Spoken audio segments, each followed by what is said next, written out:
Uric ആസിഡിനെ പേടിച്ച് protein നിർത്തിയോ? എങ്കിൽ ഈ വീഡിയോ കണ്ടതിന് ശേഷം മാത്രം ആ തീരുമാനമെടുക്കും. I am Riyas, personal trainer from Rio fitness studio. പലരും കരുതുന്നത് പ്രോട്ടീൻ കഴിച്ചാൽ യൂറിക് ആസിഡ് കൂടുമെന്നാണ്. പക്ഷേ യാഥാർത്ഥ്യം അത്ര ലളിതമല്ല.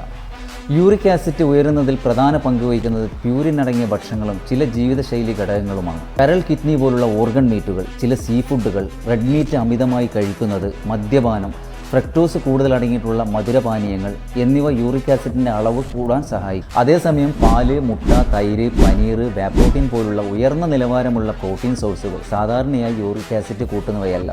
അതുകൊണ്ട് വെറും ഭയം കാരണം പ്രോട്ടീൻ പൂർണ്ണമായി ഒഴിവാക്കുന്നത് ശരിയായ തീരുമാനമല്ല. ഇനിയൊരു പ്രധാന കാര്യം, ജോയിൻറ്റ് പെയിൻ മാത്രം ഉണ്ടെന്ന് പറഞ്ഞ് അത് യൂറിക് ആസിഡ് ആണെന്ന് കരുതരുത്.